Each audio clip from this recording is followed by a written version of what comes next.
So we'll call this council meeting of March 24th to order. We respect and recognize the First Nations within whose unceded lands the village of Kaslo is situated, including the Ktunaxa, the Snites, and the Siletz people, and the Indigenous and Métis residents of our community. You have the agenda before us tonight, and are there any additions to there were no late items identified. So if there are no changes, the recommendation is that the agenda for the March 24th regular meeting of council be adopted as presented. Moved by Councillor Brown, seconded by Councillor Leithwood. Discussion? All those in favor? Carried. And then adoption of the minutes. If there are no errors or omissions, Councillor Bird? Through the chair, I just noticed that in the public input section, there's a double negative here where it says, Yep. Bill Wells does not believe council should not adopt. We'll make the amendment. I had pointed that out. When I had responded to the minutes, I did. I had hoped you'd catch it before it hit the table, because I had noticed that, but. So we'll yes. Make the amendment. Yeah. Right, so then a motion to adopt the minutes as amended. So both sets, if there were no errors in the committee of the whole. Okay, so moved by Councillor Bird as amended and seconded by Councillor Brown. Discussion? All those in favor? It's carried. Regarding general matters, we have no art at council this evening. We do have two delegations. So we have Theo Harvey from Home Save.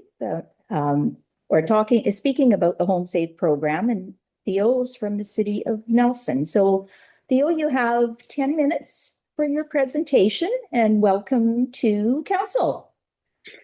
Well, thank you very kindly for welcoming me, and thank you very kindly for allowing me to attend remotely. I was intending to be there in person, but unfortunately events were as they were. So if I can just share my screen really quickly and bring up my presentation, that would be perfect.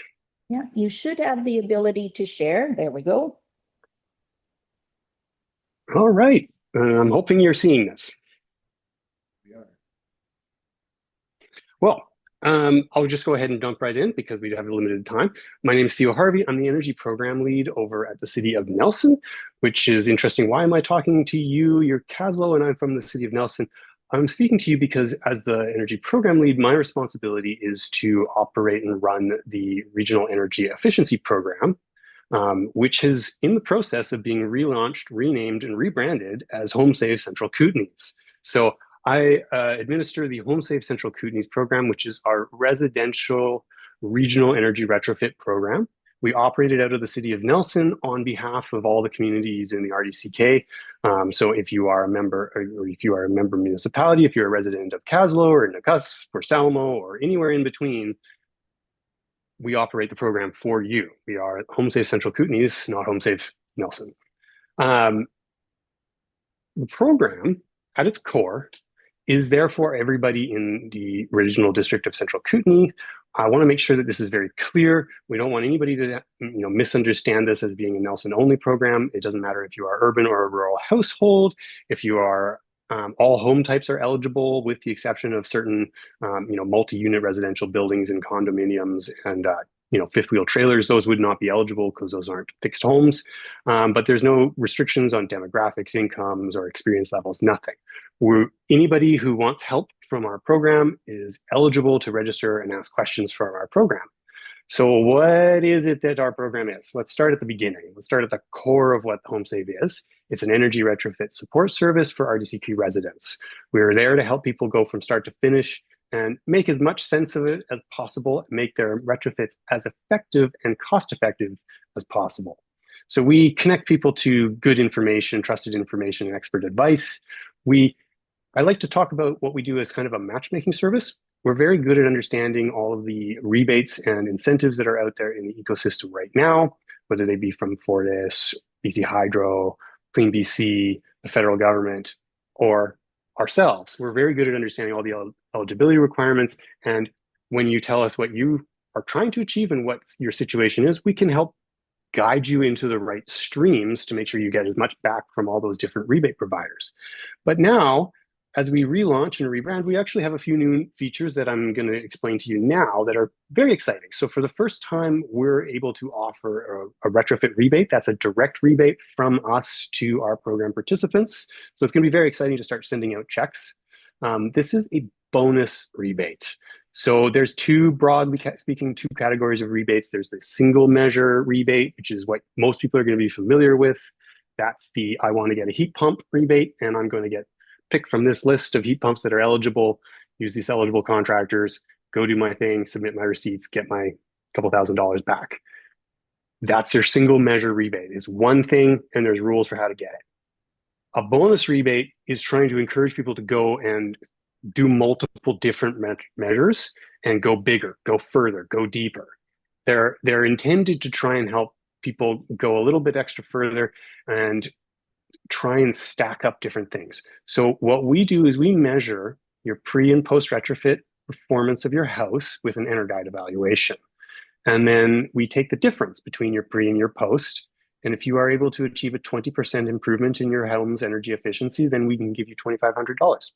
If you can go further and go up to a 50% or further, then we can give you $5,000. There's no gradation beyond that point. They're flat tiers, $2,500 or $5,000.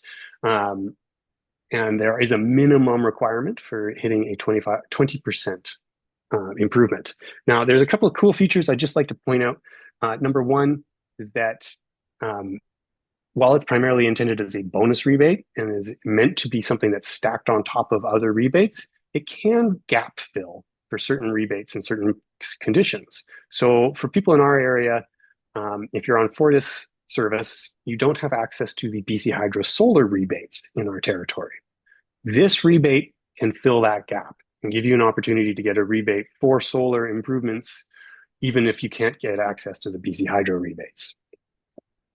The other thing that's very neat about this is that we can do resiliency and related measures. So if you need to do things like re-drywalling because you needed to get an electrical service upgrade, or you're doing some siding or water reduction things, we can also loan that can also be included in your rebate. The other feature that we're rolling out now is a new financing offer. This is offered in partnership with the Nelson and District Credit Union. They've been really nice to work with, and they are offering advanced loans of up to $40,000 at the NDCU prime plus 0.5% over a 10-year term. I can say that that is the best commercial lending rate that you're going to get for retrofits in this country right now. We do not require you to access financing in order to gain access to our rebate or our support. It's an option. It's there for you to take it if it's to your benefit. One thing that I do also like to point out with this is that similar to the rebate, we use the same broad categories of what's eligible for it. We're very permissive. We just want you to make your house more efficient. So that means that we can loan money for related measures as well. Like how I mentioned before, things like re-drywalling because you had to do an electrical service upgrade or some other related measure.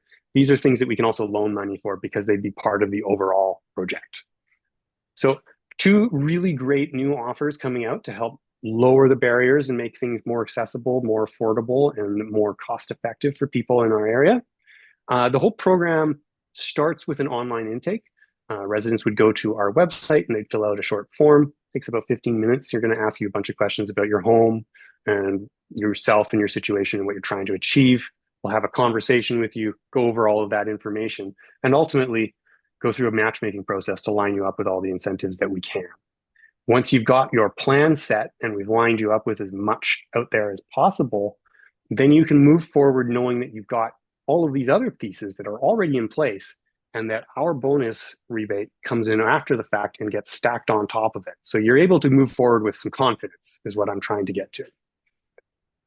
The program is being funded by a grant from the Federation of Canadian Municipalities. They're offering up to $2.52 million. That's going to fund the program for 4 years. It'll cover operations, rebates, outreach, They're also offering just shy of $1 million in the form of a loan loss reserve. That's kind of like an insurance package. It's there in case our lenders have some of our participants go through, take out a loan and default on those loans. We have a loan loss reserve to reimburse our lenders in case some of our participants do go into the negative. It's essentially like the carrot that is there to incentivize the lenders to offer better than retail rates. Funding and grant funding always comes with targets. So over the next 4 years, we will support at least 150 home energy retrofits and 60 solar projects.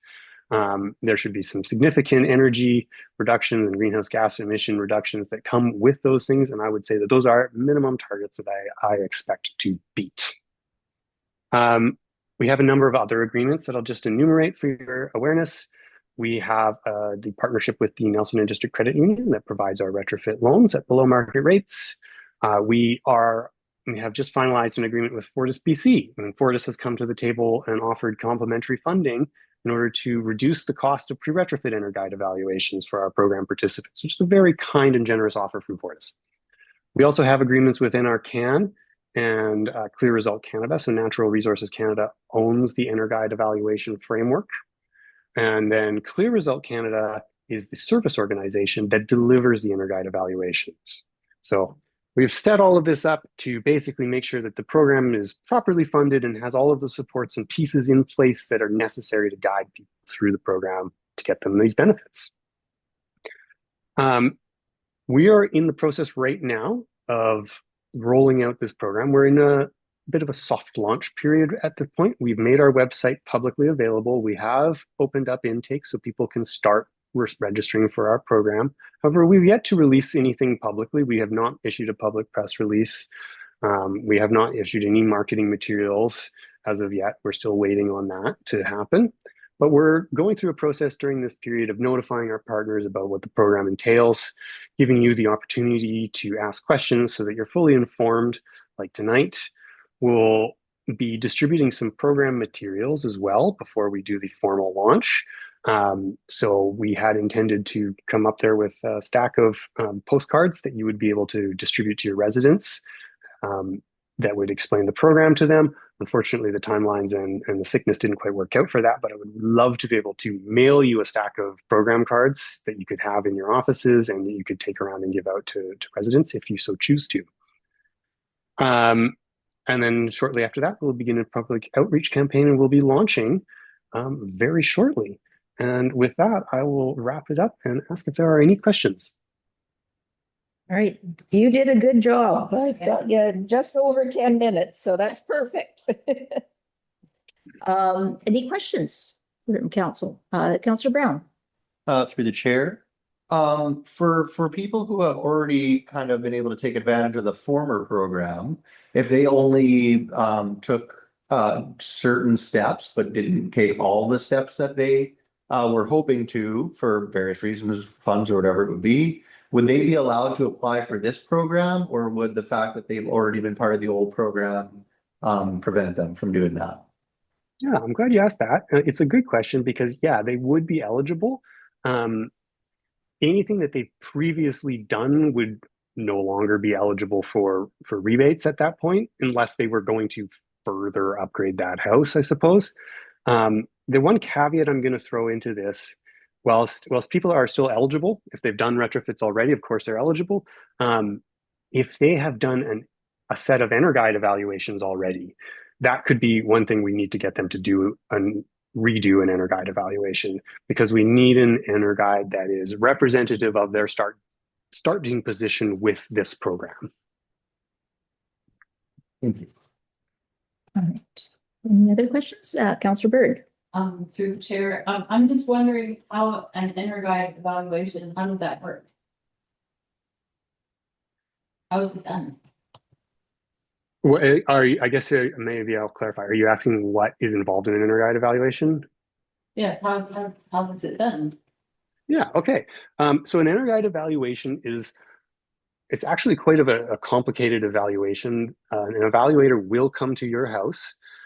This is a paid for service. So there's a professional evaluator that comes to your house. They're going to collect a lot of data about the different components of your house, what kind of insulation, how is it constructed, what's the aspect, the orientation. They collect over 400 different data points about the house. They also strap a blower door to the front door of your house, and they create a negative vacuum within the house to test your air tightness. So it's a fairly comprehensive test in order to understand the different components and how they interact. At the end of it, you do get a report as well, I should say. And the report will lay out all of the different types of retrofits that you may wish to explore and the kind of impacts that you can expect out of those retrofits and some of the things that you might want to know about those retrofits in order to make sure that you're doing it well. Yeah. Did you have a supplemental, Councillor Bird? Sure. Well, just to clarify, it's only residences and not businesses that are eligible? Yes, this would only be for residential properties that are not commercial ones. Any other questions? Okay, go ahead, Councillor Bird. Through the chair, I noticed like, mobile homes, like we have a couple of mobile home parks. And, you know, they're notoriously, chilly, drafty. And of all things, it would seem to me that upgrade mobile homes would be valuable. So why are they off the list? That's like, okay, I'm so glad that you asked that because this is one of those things where language gets us into trouble. It's in almost every terms and conditions for all of the programs out there. Clean BC does the same thing. Fortis BC does the same thing. Everybody writes their language this way. They say, you're not eligible if it's a modular without a foundation. What people think that means is trailer parks are ineligible. That's not the case, actually. Usually they are eligible. So a modular with a foundation, like it can be sitting on wood blocks, it can be sitting on screw piles, or it could be on a full concrete foundation. So your trailer parks, those are fully eligible for almost all the retrofits out there. What's not eligible and what those programs are all trying to prevent is somebody's fifth wheel in their backyard. That's what they're trying to say no thank you to when they say modulars without foundations. I'll add another little bit to this is that one of the issues that we have with mobile home parks is not typically that the home itself is or isn't eligible. It's whether or not the park has the electrical capacity to deliver heating upgrades to those homes. That's oftentimes one of the more challenging issues that we come across. Right. Councillor Lang, did you have any questions? Okay. I do have a couple. How long do you expect that it would take for an evaluation or an evaluator to come out to Kaslo to do an assessment? Or is it are there several people who will do that? Or is it a single individual who will do assessments across the RDCK? Yeah, we have two individuals that do the assessments across the RDCK, and there are additional people that could be called on, like contractors if necessary, in order to fill gaps if there were waits.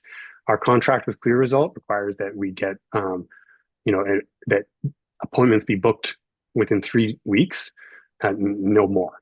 I know that sometimes if they're very far away, like in the cusp, they'll try and get a few to make it more cost effective. But in Kaslo, I would expect the turnaround time to be quite quick. And I'll just also throw in just another little thing that there's no travel charges. So you're paying the same price for an EnerGuide evaluation that they pay in Nelson and Salmo and the cusp. Everybody pays the same price. Thank you. And my other question is, would you be able to leave some of your brochures or your postcards for me to pick up? I will be in the RDCK office next Monday for a meeting, and I could pick some up then rather than you having to mail them out, if that works for you. Unfortunately, I don't think I'll have them printed in time for next Monday. Okay. All right. I just thought I would offer. All right. I do appreciate it. Councillor Leithwood. To the chair, you mentioned something about, hoping to have about 150 homes. Did you say that? Yes, so that is the official program target is 150 home retrofits. I would expect that we would have more retrofits completed in 4 years than 150. Right, so then I guess my question is, in smaller communities outside of Nelson, we would get as equal, chance, so it's gonna be first come, first serve, or we just don't want to get left behind, because I'm sure many people in Nelson will want to, take advantage of it. Fully understand, and like I'll be transparent with you, our program uptake is concentrated in and around Nelson, and that's primarily due to strong word of mouth. We've been here for a long time and people have been doing these retrofits for a long time. And so there's, you know, more in the community that people are seeing. And every time somebody sees a successful retrofit, people talk and it helps to increase it. So we track why people are registering. And the strongest reason for people registering is always word of mouth. And so what I'm saying to you is that the best way that we have to get increased uptake in Kaslo is to ask you to help us spread the word, get it out there, to let people know that they can register for this program, that it's available for them, that we want them to register, and that we're here and we're local, we're doing everything we can for them. Thank you. All right. Well, thanks very much, Theo, for your time tonight and for explaining the program. And we hope that we get a lot of people who do sign up. Thank you very much. I appreciate your time. Okay. Have a good night. Our next delegation is Jess on behalf of the Kaslo District Arena Association. Hello. Come on up. I'll stand here. I do have a presentation. Is it working for you there?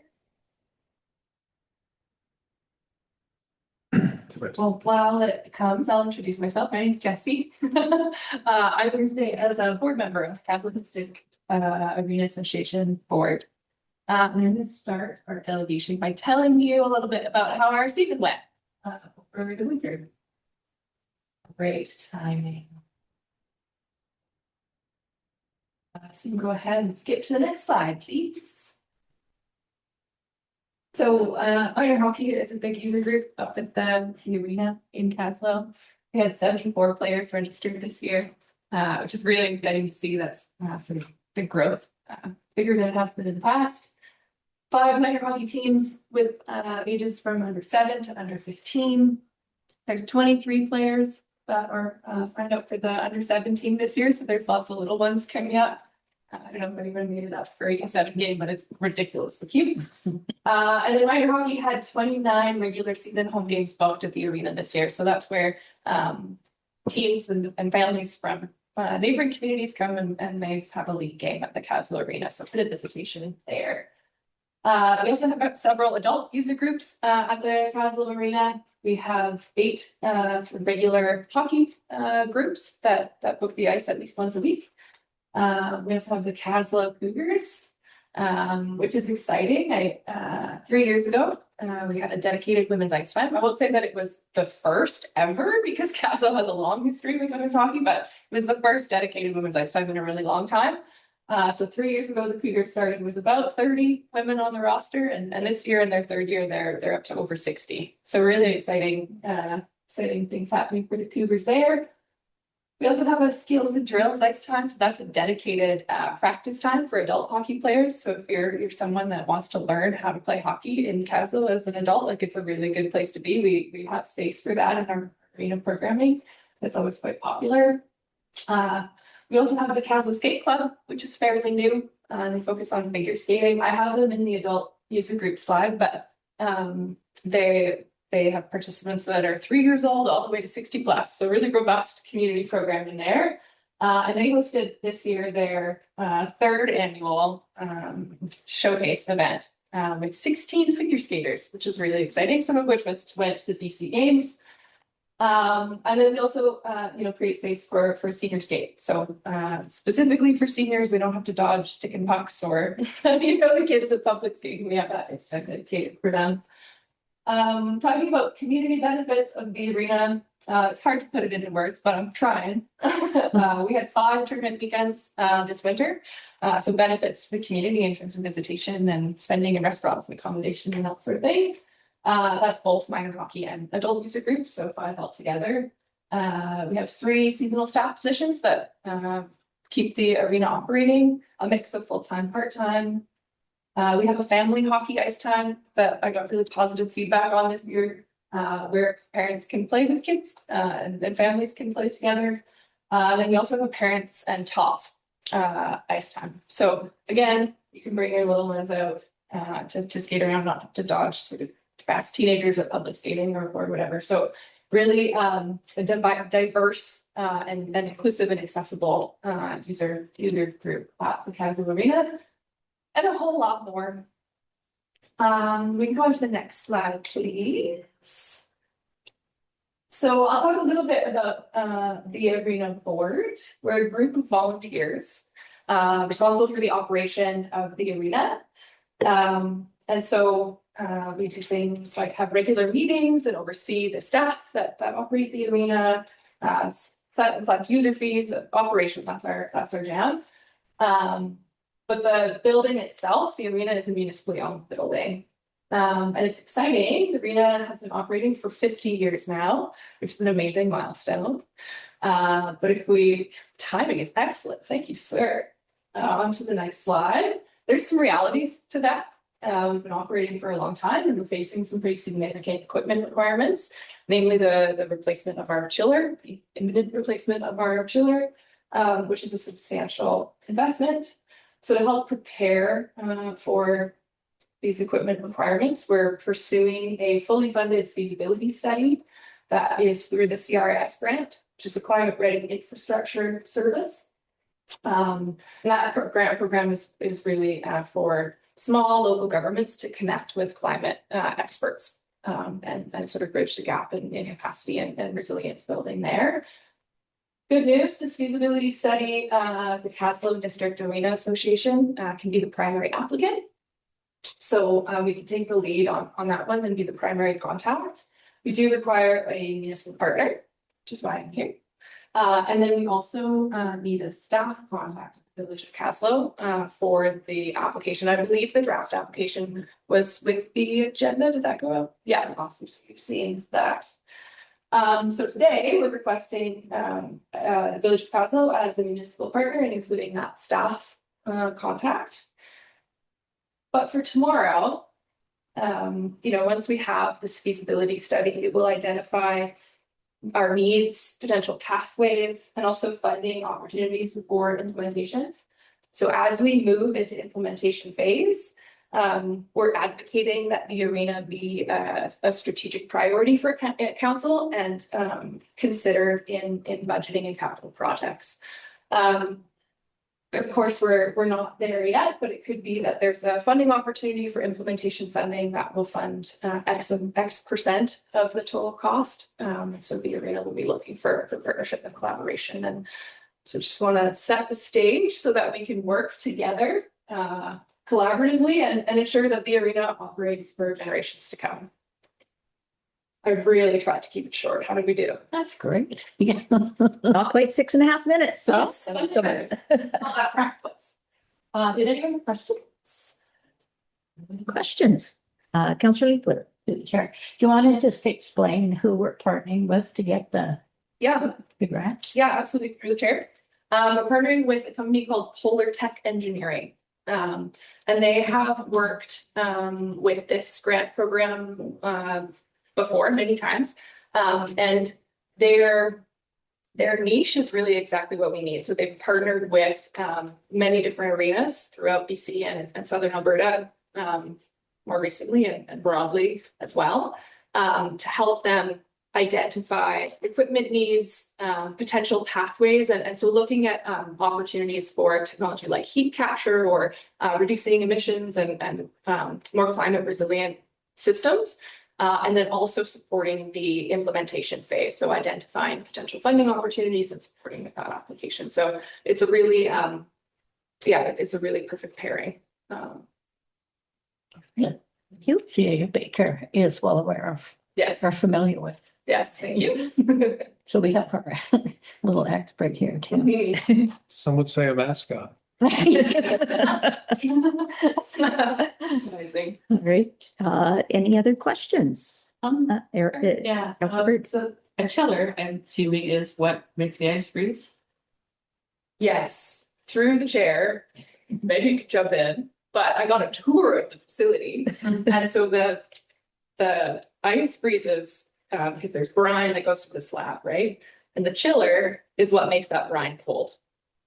Yeah, but So if something is getting chilled, it is putting off heat. Yes. Okay, so years and years ago, there was this idea of heating the fire hall with the excess heat. You know, in the wintertime from the chiller. Obviously, you need the heat in the winter and you need the ice in the winter. It should work out. And I did notice like the Green Municipal Fund does have like this category of funding thermal, get down the term they use, but a collection of buildings that are all on the same thermal system, Yeah. which includes the use of excess heat. So, but you were talking about that in this feasibility study, they would be looking at ways of making use of the excess heat. Through the chair, yeah, that's my understanding that there is an opportunity for heat capture technology. And my understanding is that it's more in a way of like, can we use the heat that's generated to like heat these dressing rooms and these hot water tanks? I don't know about I'm forgetting what they call that too, the system of underground heating or whatever. I'm not sure if that's within sort of the scope of the feasibility study. But it's, it'd be exciting to learn more about what the opportunities are for greater efficiency in many ways. Any other questions? All right, thanks very much, Jessie. Okay, thanks for having me. Welcome. All right, so that brings us to our public input session. So first is verbal reports or verbal submissions. So we'll now open the first public input period, and speakers may address council on only items of business appearing on tonight's agenda. This period of time is limited to 15 minutes, and so you can indicate by raising your hand if you're online and let me know that you want to speak. And when I call your name, you will have an opportunity to provide your input. And so begin by stating your name and your place of residence. And you will have up to 2 minutes to speak. And after all the speakers have provided their input, council will have an opportunity to ask brief clarifying questions. But council will not engage in debate. And if a speaker's input relates to operational issues, staff will be happy to assist you during regular business hours. So are there any questions regarding tonight's agenda?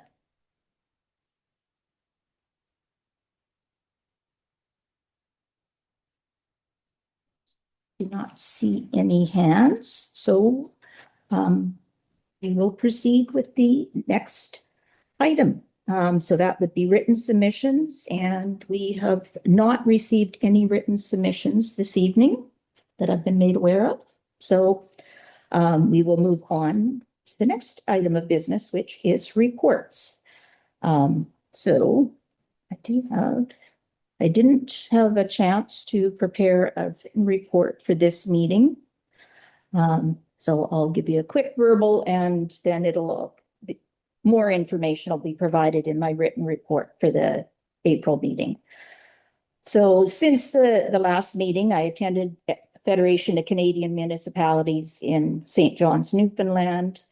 And once I received the report to council that is provided by FCM staff, that will make up part of my report. And also then the following week, I attended the Local Government Leadership Academy training in Richmond.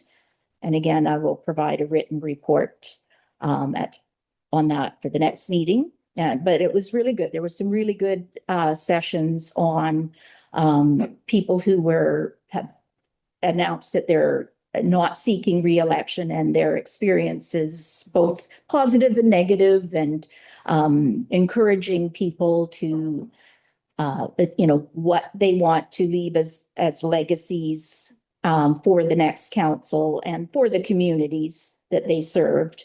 So that was really good.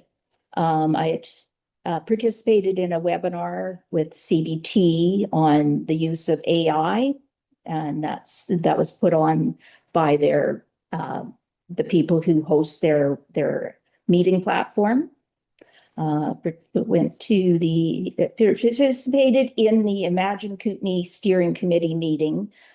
So Imagine Kootenai is just trying to reinvent themselves. We had a previous coordinator that we didn't get the results that were desired out of the use of that contractor, but now it's Kootenai Employment Services. And for 2026, there is no charge for communities to participate. So it's sort of a rebuilding year and to see where things will go.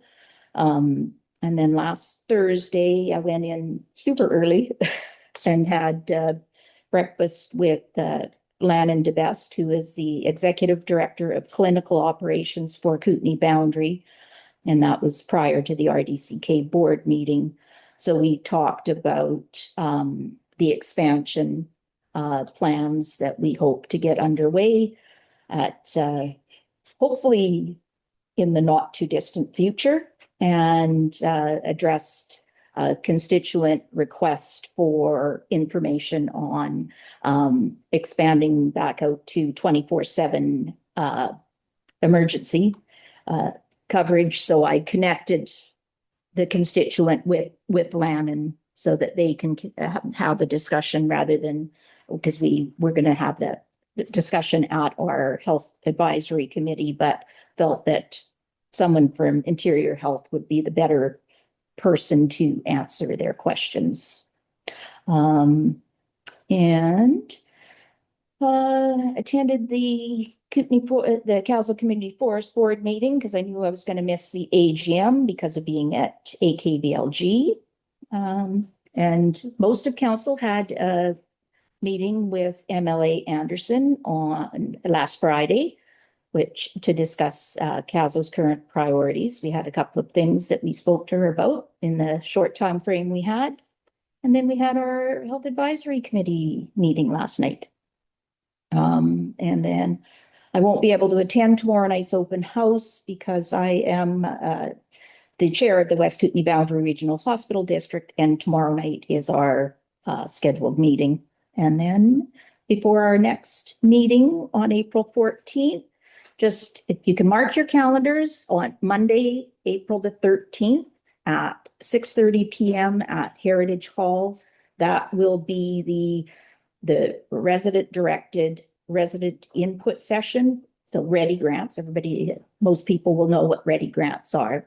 So we've received over $180,000 worth of applications and less than $60,000 to distribute. So it's going to be a very difficult task to be able to distribute those funds in an equitable manner. But that's where resident participation is really important. So come and listen to all the presentations, and I will warn you that if you come at the start of the meeting, I don't let you leave and hand in your ballot early. You can't just drop in, fill out your ballot and run away.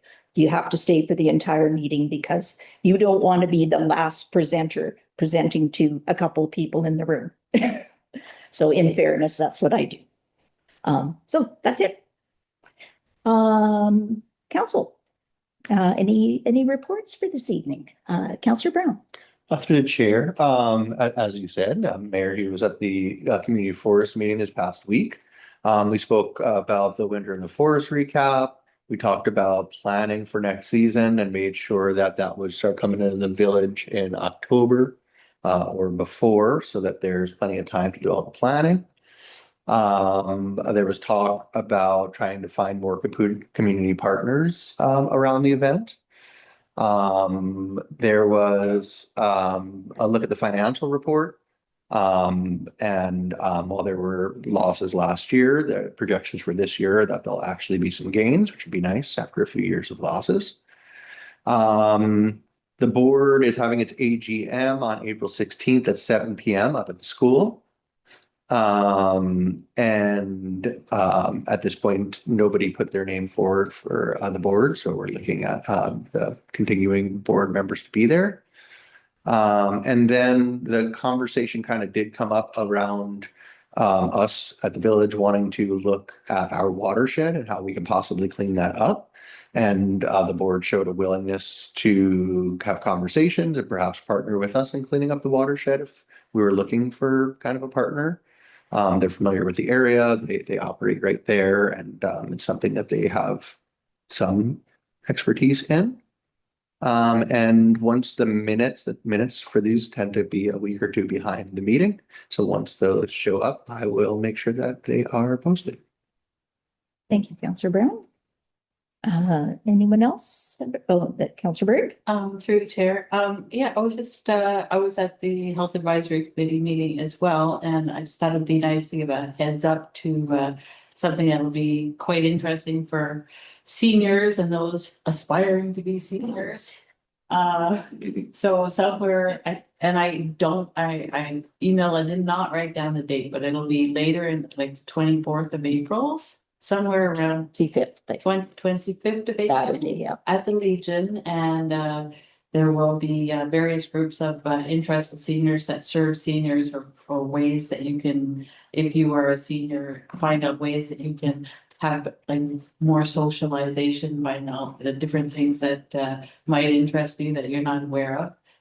Also, there'll be a presentation from Tyler Dobie on his the beginning of this engagement period about with the hopes that we'll be expanding the long-term care in Kaslo, so going from 18 beds and increasing that, but also hopefully joining that with some form of assisted living arrangement and housing for workforce, because of course, if you're going to expand your health center, you're going to need more care aides, and they're going to have to find a place to live.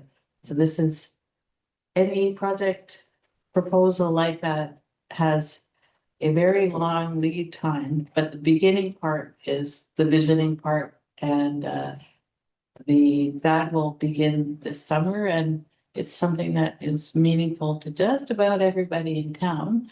So really highly recommend, whether you're a senior or, like I say, aspiring to be one, I think that would be a good venue to check out.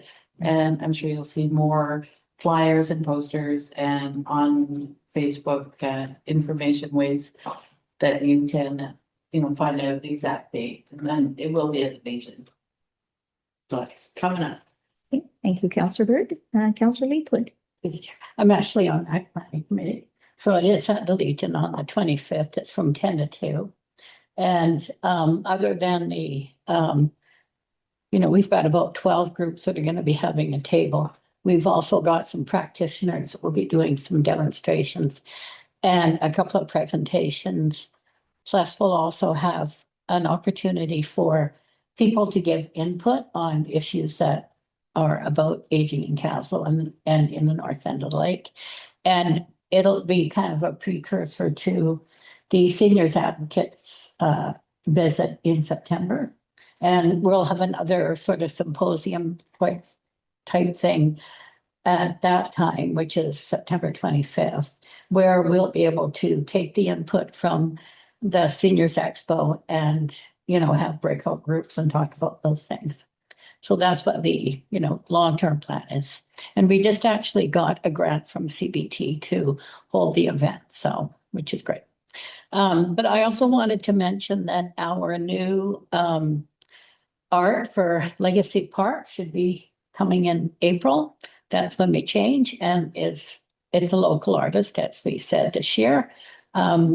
Jan Vraith, who teaches at the school, is doing a carving, I think chainsaw carving of a bear. So hopefully in April sometime. And that should be there. All right. Thank you, Councillor Leakwood. Councillor Lang, did you have a report this evening? All right. Did anyone have any questions regarding any of the reports that were provided this evening? All right, so now I will invite CAO to give his report.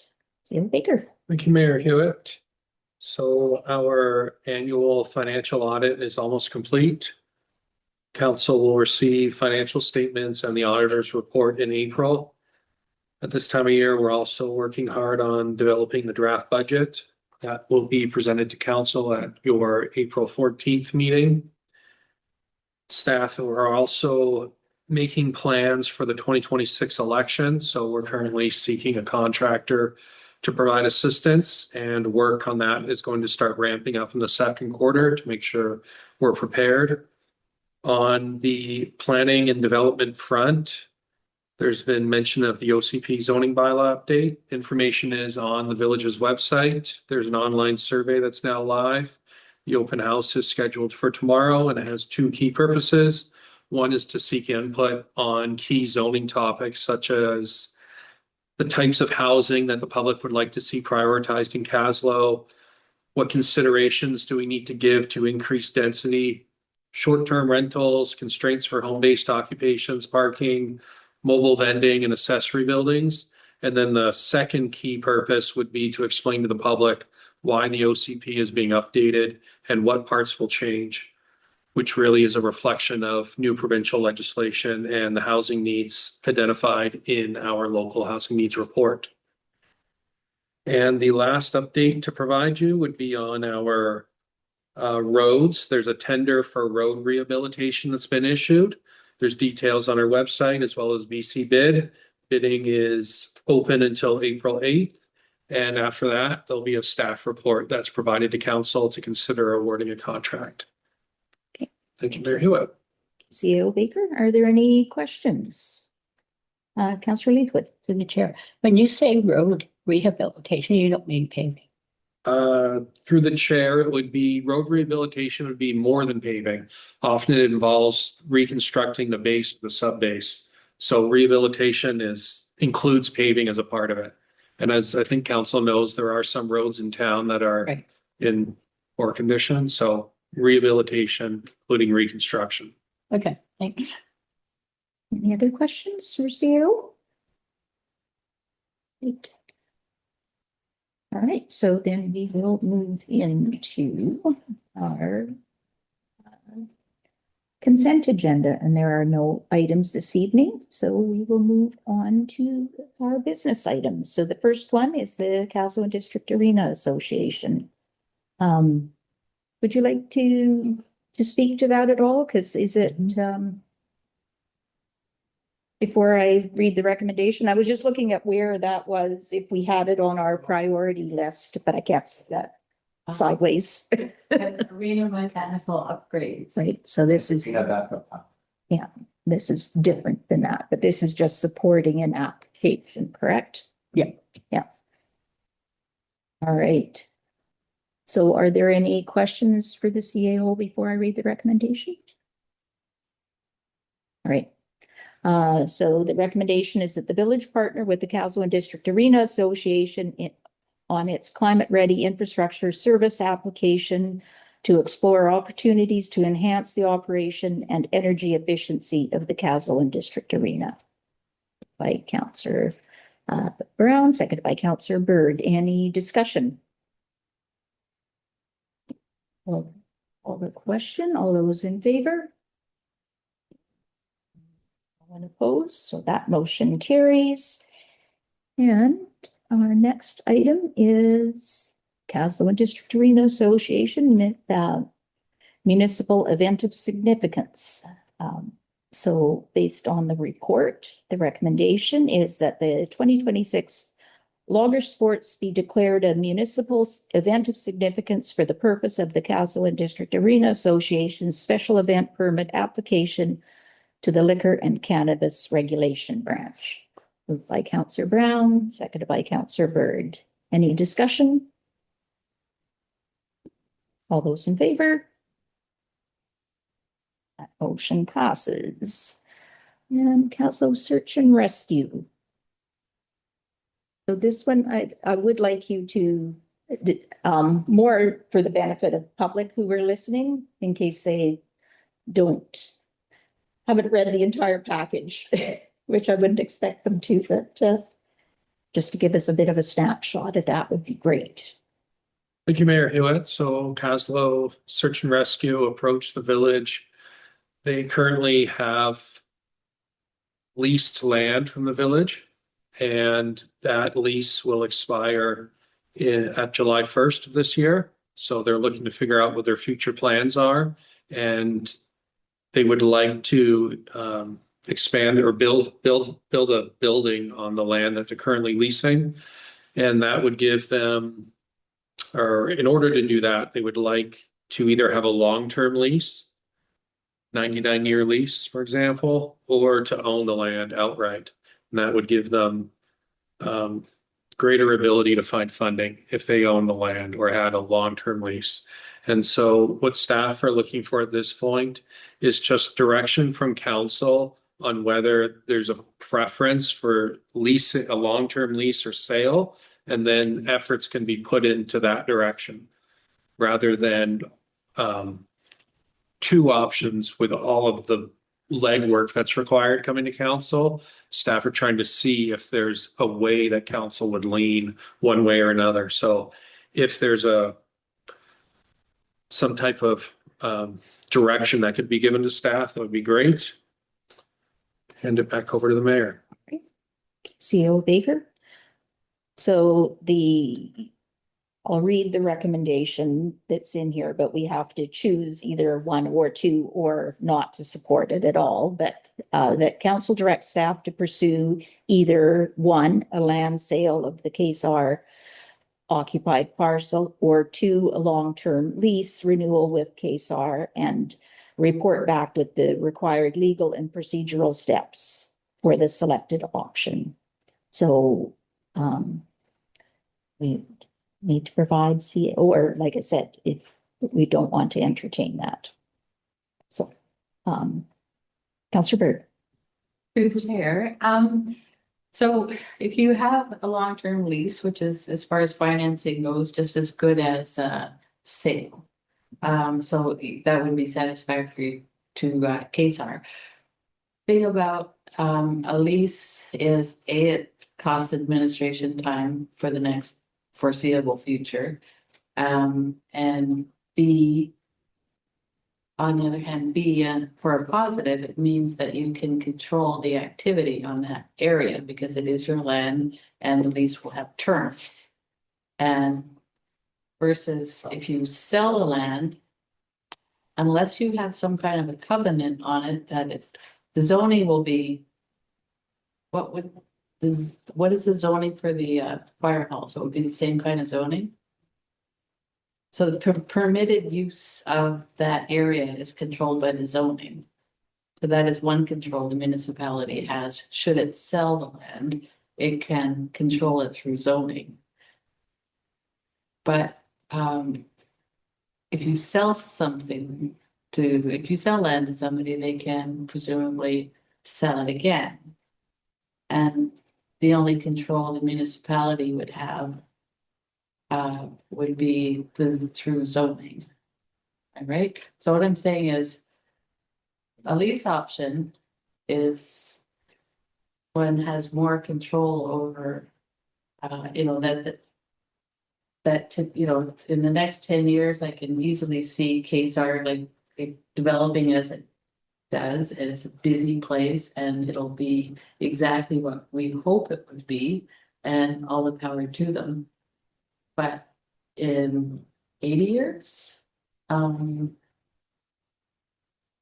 that's what, if you sell something, then you have no control over what was municipal land except through zoning. So there's advantages to having lease in that you have a hell of a lot more control over that. This will always be a facility that is useful to the greater population.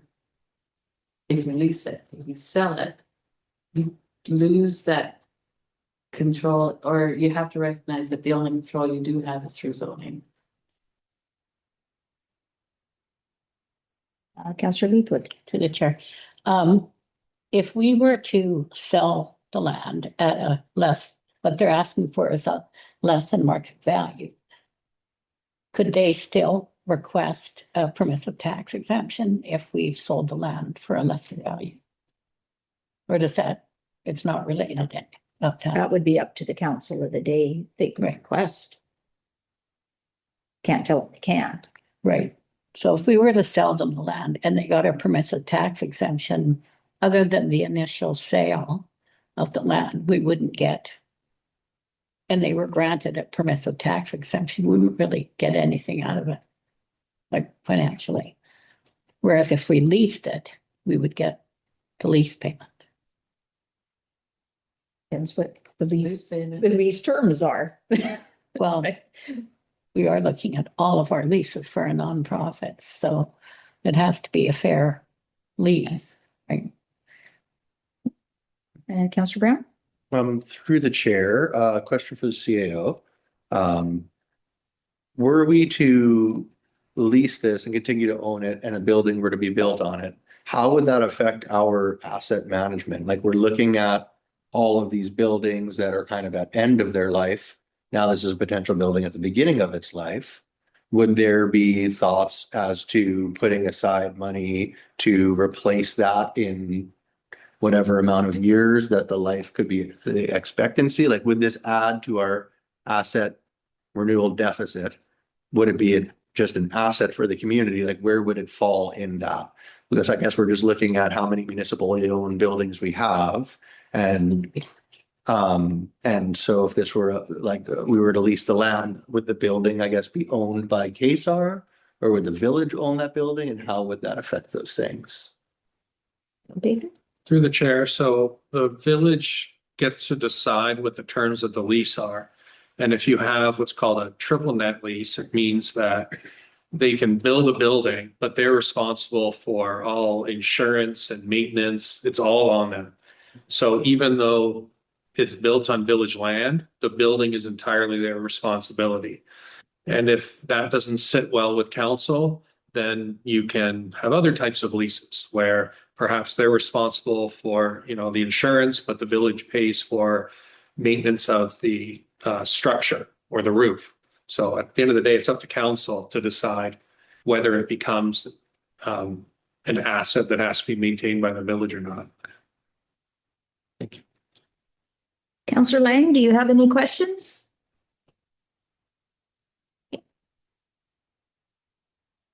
And regarding, did you have a question, Councillor Lang? Yeah. Oh, okay, I thought you were waving no. So I'm if you trying to could- get on there. Okay, there you go. Yeah, through the chair, who owns the arena, or not the arena, the fire hall? The RDCK does. Yeah. See, I don't really see an issue in selling these people the land. It's a volunteer group that's out there serving the public, not getting paid. I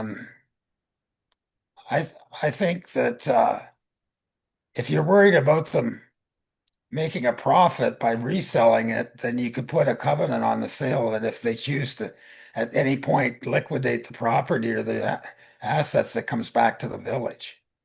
So I think selling it makes a lot of sense, relieves us of any responsibility, even though the mayor or the CAO did explain that a lease, we wouldn't be responsible for the structures. So, but anyway, that's my opinion. Thank you. Councillor Lang. And one of the comments that Councillor Bird had made was the limited control over a lease. That parcel would be controlled by zoning, whether it was purchased by them or leased. Yes. And if we entered into a 99-year lease, it wouldn't be, I don't think onerous on staff if we said it's a 99-year lease for $1. It wouldn't be, we're not advertising it year after year. So that part of it goes away, I think, because you're not going to renegotiate a nominal lease on a regular basis. But so is someone prepared to either move option one as land sale or option two as a long-term lease renewal so that CAO knows the direction? Councillor Bird. Question. Rob, Councillor Lang brought up an interesting point, and I was wondering about that too, about if you sell a parcel, you can put a covenant on it that whatever is built, whatever improvements are made are for the good of, that they would be always for the good of the municipality, the RDCK Area D, or so, I mean, just not that I think this would ever happen, but if 50 years from now, they own the building, they own the land, the volunteers just stop volunteering, and so there is a corporation in the end of the day that sells it as a warehouse. I mean, is there a covenant that makes sure that that building will always be a public, how do you put it, public benefit? So I'm wondering there is if it is a registered not-for-profit, there's probably rules that tell them what they can do with assets. So that might have to be part of the investigation. I guess a question for you, CAO Baker, having spoken to them, if we have time to look into a couple of these questions to give council a comfort level with their recommendation, to see, given the questions that have been raised tonight, would it be possible to have you look into a couple of those things that are causing some concern? Because it's a big decision, and there are concerns with both mechanisms for disposition. I haven't heard anyone say no, so we're looking at either lease or sale. Yes, so staff can come back with a staff report highlighting the types of covenants that can be put on title to satisfy what your intentions are. And yeah, not a problem. Right. Can that be a direction to staff, or would you prefer it as a motion?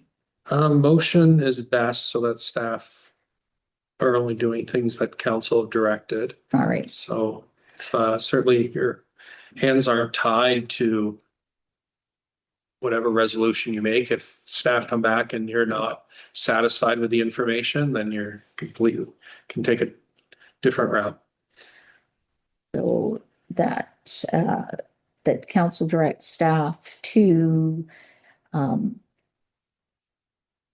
look into, yeah, I don't know how, I'll let you word it because you will do a better job of it. Yeah, so that staff gather information with respect to a land sale of the KSAR occupied parcel and report back to council with legal and procedural steps.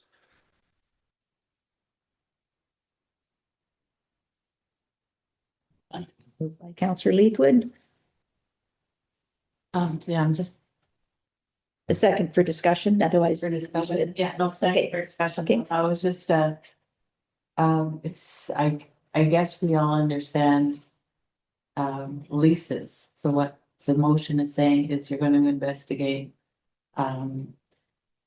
restrictions that could be put on to our satisfaction in a land sale. So that's what the motion is saying. It doesn't have to mention leases because we're not, because we don't have any issue with how leases work, but we do need a deeper understanding of how we can do a disposition of land and still maintain control in perpetuity, right?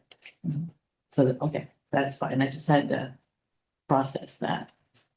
And I think when we get the information back, we can still, that doesn't mean we have to act on the sale, but if we choose to go lease, there are, CO mentioned the different, types of leases could be, and that discussion would then occur if we choose the lease option, whether it's the triple net or whatever form of lease it takes, and what the rate would be if that's the mechanism we use. So, all right. Any, so I didn't write it down. So do you want to read it one more time, please? Yes, that staff pursue options for land sale of the KSAR occupied parcel and report back to council with the required legal and procedural steps. Thank you. So is there any further discussion? All those in favor? Motion is carried. Thank you. All right, we'll move on to municipal grants.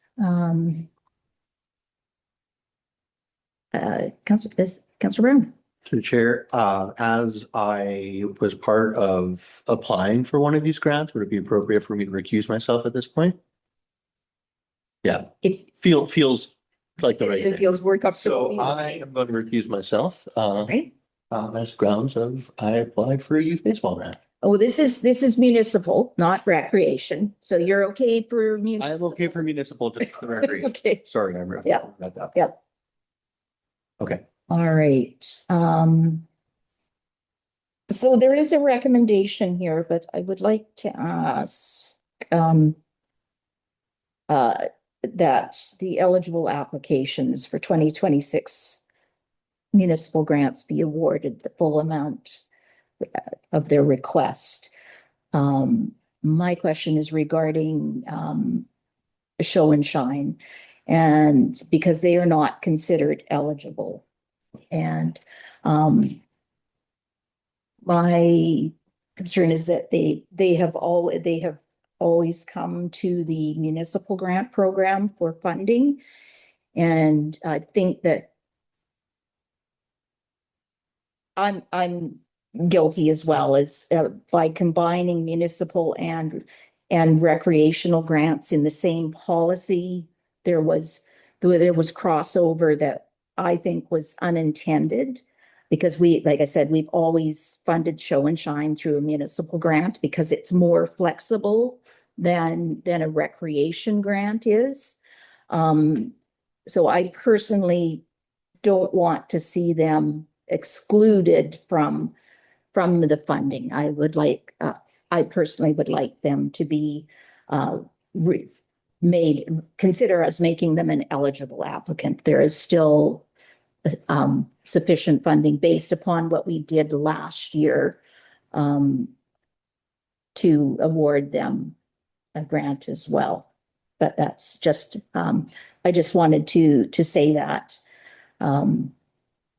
before we made the motion that is before us, because at this point, they are not deemed to be eligible. So it's whether we include show and shine, and if council chooses not to include show and shine, then the resolution that's in the package would be the one that we would move. And Councillor Brown. Through the chair, in the report here, it says that the show and shine application would, however, be eligible under the special event financial assistance grant stream, which is designed to support event-related costs.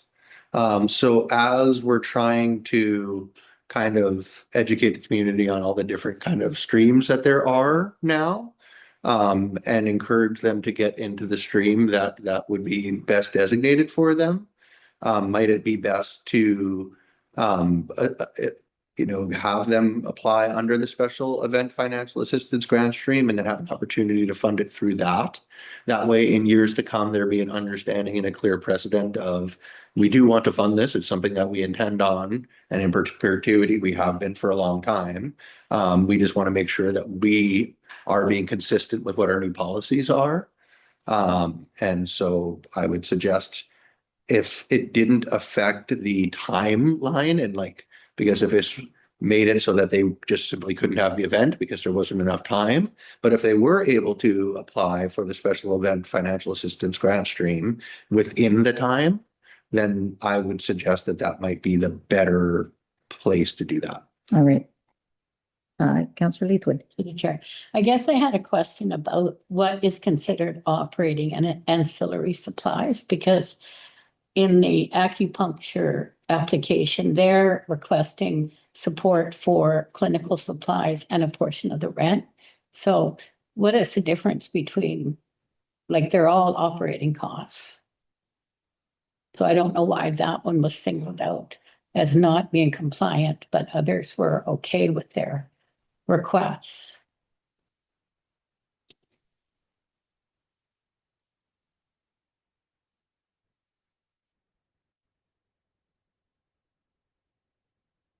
That's from staff. I'm not sure. Yes, because staff evaluated them because in the absence of a quorum for our adjudication committee meeting, we didn't, we couldn't do that. So, through the chair, so a couple of things. Policy does not clearly define ancillary amenities. It's a term that existed in the previous policies and made its way into the new policy, not clearly defined. But for the purposes of the staff report, a definition was provided that they're physical, non-essential items to the activity. So in the case of the Heritage Hall, what they're asking for is $750 to rent Kaslo Heritage Hall. Nothing, that's it. So it's just for the rental of the hall. It's not an ancillary amenity. It's something that they feel like is needed in order to, for their clinics. When it comes to show and shine, the speaker system would probably be deemed a physical non-essential item. It's not critical for them in order to have a car show. It's not critical that they have a speaker. So it was deemed an ancillary piece of equipment. And then insurance and website were administrative costs that were outlined in the policy as not eligible. So that's where it landed. But I could also offer a couple of things. One is that in order to ensure that the village is being transparent with how it's spending taxpayer dollars, it might make sense for all grants that are being provided to the May Days event to come under the same umbrella, rather than having some aspects of May Days under municipal grants, potentially recreation grants, and then others under the special events financial assistance stream. It might make sense that it clearly see it for council and the public, how much money and what services are being provided. The other benefit to Kaslo Show and Shine applying under the special events stream is that there's no limit to the dollar value that they can request. In the application they provided for a municipal grant, they picked $500. I'm assuming because that has historically been the limit. Under the special events stream, they can ask for $750 or $800 or $600 or whatever they truly need. And then finally, just to touch on one of the points that was already made was varying from policy is totally permitted by council. You can decide to approve all applications. You don't have to exclude the show and shine. But what you'll have then is a decision that's made that's inconsistent with policy. And so in the same breath, you might like to revise your policy then so that you stay congruent. Those would be my comments for council. Thank you. Councillor Leithwood. The chair supplemental. I mean, everything you say makes sense, but unless we clearly define those things ahead of time, you know, making a decision in the office that this is the definition of something that makes this grant ineligible, I don't really think it's fair. So if we were to create the policy and clearly explain those going forward, but we haven't really done that. And so they've applied for these things on the basis of what they've got in the past. So I think to be fair, we should include them in this granting stream. And then going forward, we're clear in our definition so that there is no margin for error. Councillor Bird? Through the chair, I was unaware of the special event stream. And that's new. Um. Who knows about it? How is it? It was, it is, yeah, it was in the policy. Yeah, and it's just, it was in the policy and it's just how this will be the first, would be the first one. That's where we had considered winter in the forest. That was sort of a test of what that would look like, but because it came, it was such a short timeline, and we're going to have a special meeting regarding that because there was a policy drafted that Councillor Leithwood had requested, and council supported having a committee of the whole meeting to get organizations together to discuss that policy. So it's not, it's not really enacted at this point, Ben, right? Because we didn't adopt that portion of the, if I remember So, yeah, we correctly. should- Through the chair, we should distinguish between the special events policy, which is totally unrelated to this, Yeah. Right. and the grants and aid policy, which was adopted by council on February 10th, which has three streams: municipal grants, recreation grants, and special events financial assistance. The special event financial assistance is a new stream, and the intention is to make it clear to the public and council what they're providing in the way of cash and in-kind services to major special events in town, including Jazz Fest, May Days, potentially Winter in the Forest. So if instead of just one-off resolutions of council and the in-kind service that's being provided to that event is buried in the operating budget, but it's not clear to council or the public how much you're contributing. So that's why the special event stream exists now. Councillor Bird? Through the chair, I guess, when you say this, I recall that, but on the other hand, what I don't see is how on earth could, Dave Boland have known that I can apply to this. But it would be a simple thing to say, hey, you can make an application through the grants and aid and the special events policy, and that's, we can basically take the application you've made, unless you want to change it, and put it in with the special events, because we've decided to bookmark special events separately in the budget. And simple thing that, Yeah. and they go, well, thanks for helping us out. And that is what's happened. They've been advised that Okay. Okay. their application will be considered under the special events financial assistance stream. Okay. Great. Okay. Will that appear on the next agenda then? Because there isn't a recommendation to award them a grant under that stream on this agenda, that unless it was in the report, and I just didn't. But on the agenda, it does not have anything other than that all eligible applications for the municipal grants be awarded for the full amount. Yeah, so yeah, through the chair, the grants and aid policy requires special event financial assistance applications to be provided to the events committee. Events committee reviews them all. So when all of the May Day applications are received, events committee would take a look at it and then provide the recommendation to council to potentially award grants to multiple organizations that are seeking grants. Okay. Thank you. Since it's new, it's a little, we don't have the flow of things yet. So, and if they're aware of it and they were fine with that, so then the recommendation is that all eligible applications for the 2026 municipal grants be awarded the full amount of their request. Moved by Councillor Brown, seconded by Councillor Bird. Any discussion? All those in favor? That motion is carried. Councillor Leetwood. To the chair. I was trying to draw up the grant, the special event grant and aid. I just want to be sure that those types of expenses, because to me, the grant and aid special event was to provide them with the in-kind services. And so it's going to be okay for them to use money to buy things like speakers.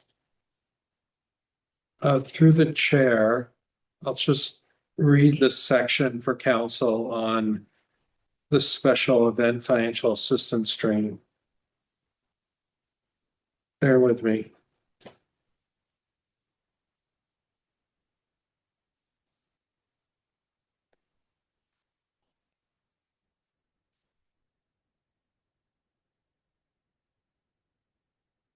So there is no, a couple of things. The special event financial assistance stream provides in-kind services, so staff, labor, and equipment, and cash grants. And there's no description or limitation on what that cash can be used for. So it's up to the discretion of initially the events committee, and then in the end, council to decide whether what they're asking to use that cash for is agreeable. Whereas municipal and recreation grants have restrictions. The financial special events does not have any restrictions, just cash or in kind.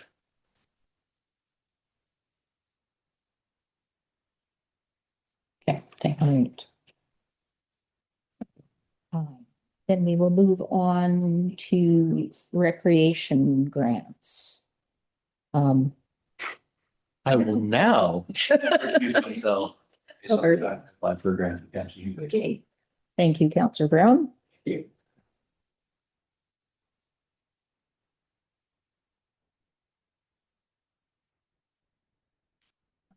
And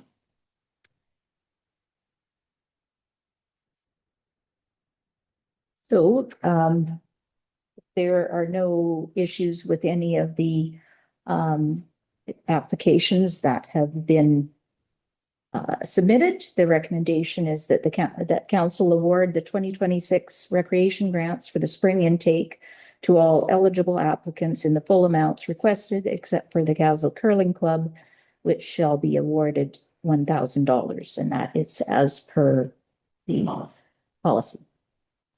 Moved by Councillor Bird, seconded by Councillor Leithwood. Any discussion? Okay, all those in favor? Ms. carried.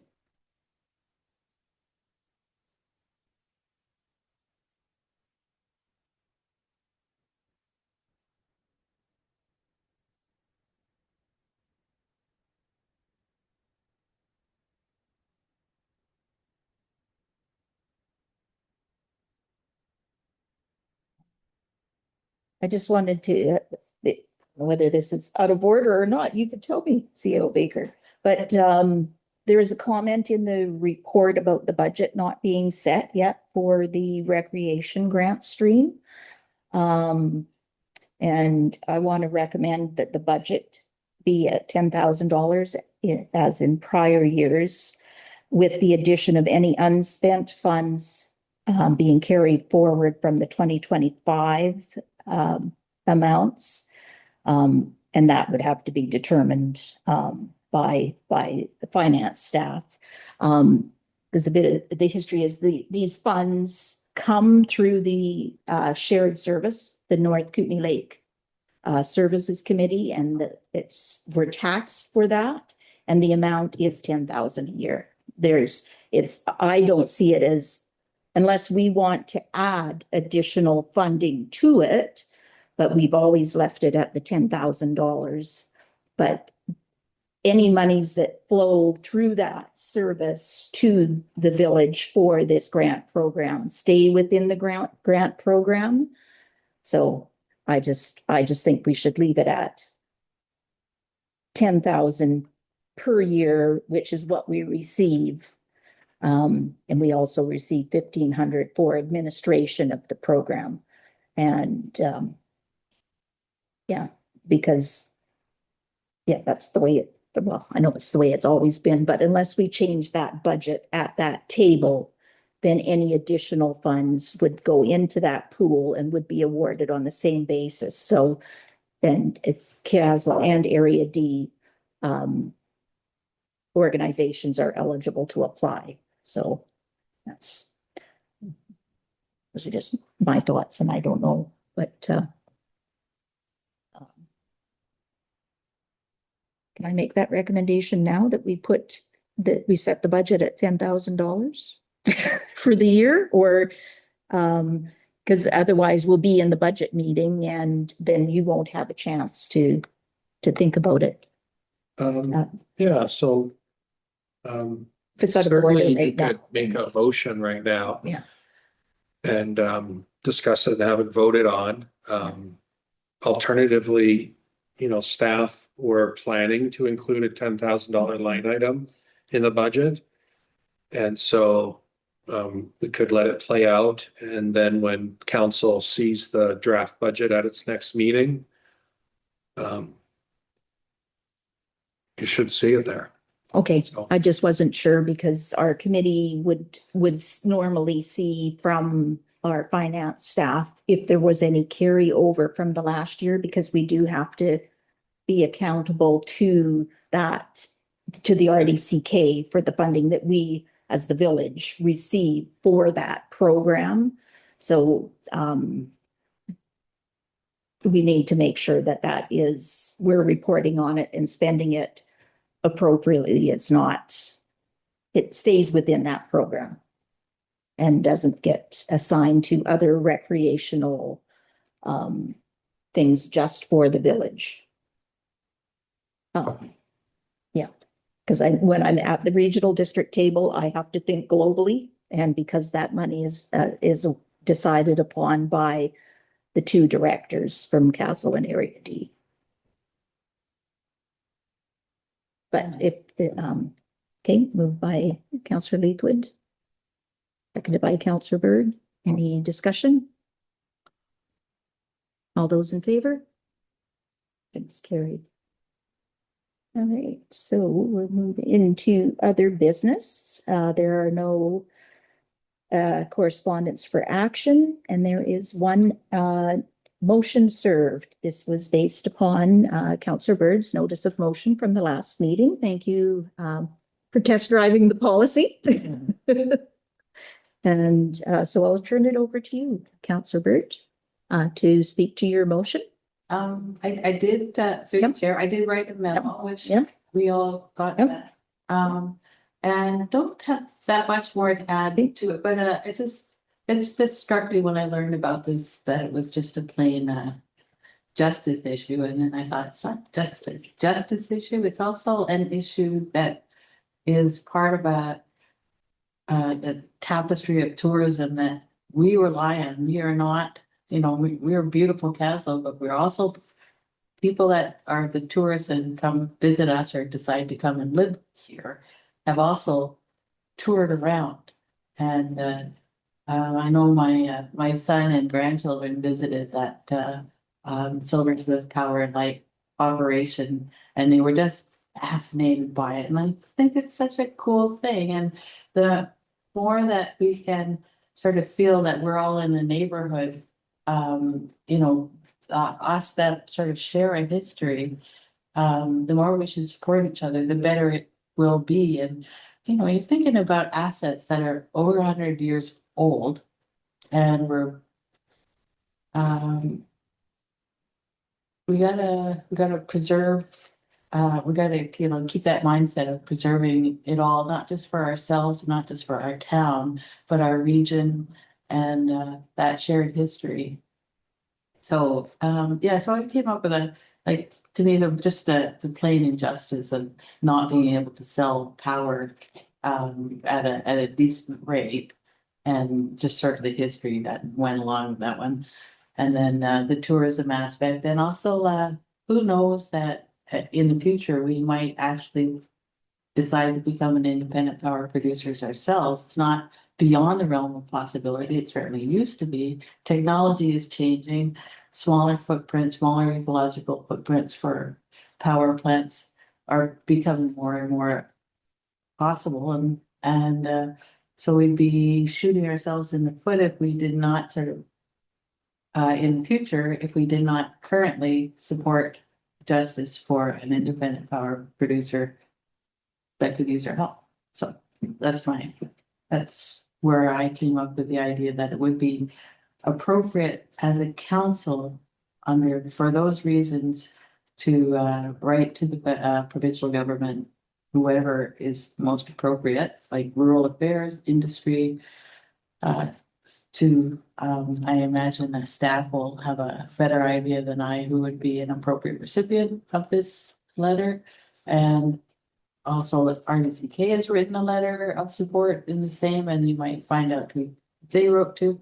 But if the rest of council agrees with me, then then make it positive on that resolution to get a letter written in support of an independent power producer in our neighborhood. All right, so then you're moving the motion that the village write a letter of support for Silversmith Power and Light Corporation to the province of BC to support fairness and consistency in establishing wholesale rates and regulations for BC electricity producers. So, did you want that motion? And then second, Councillor Brown? Any discussion? All those in favor? It is carried.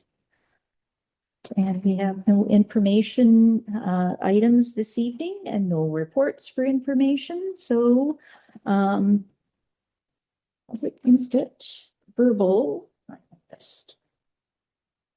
My guide here.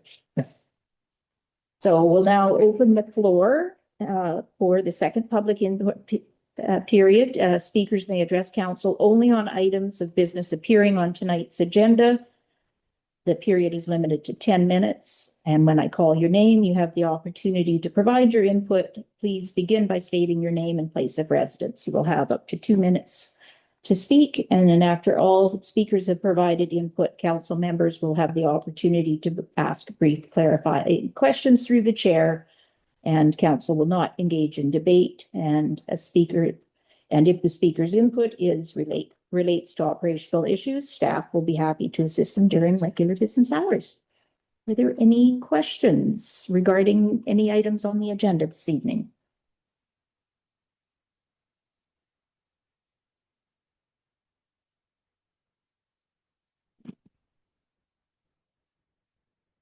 I do not see any hands. Agenda.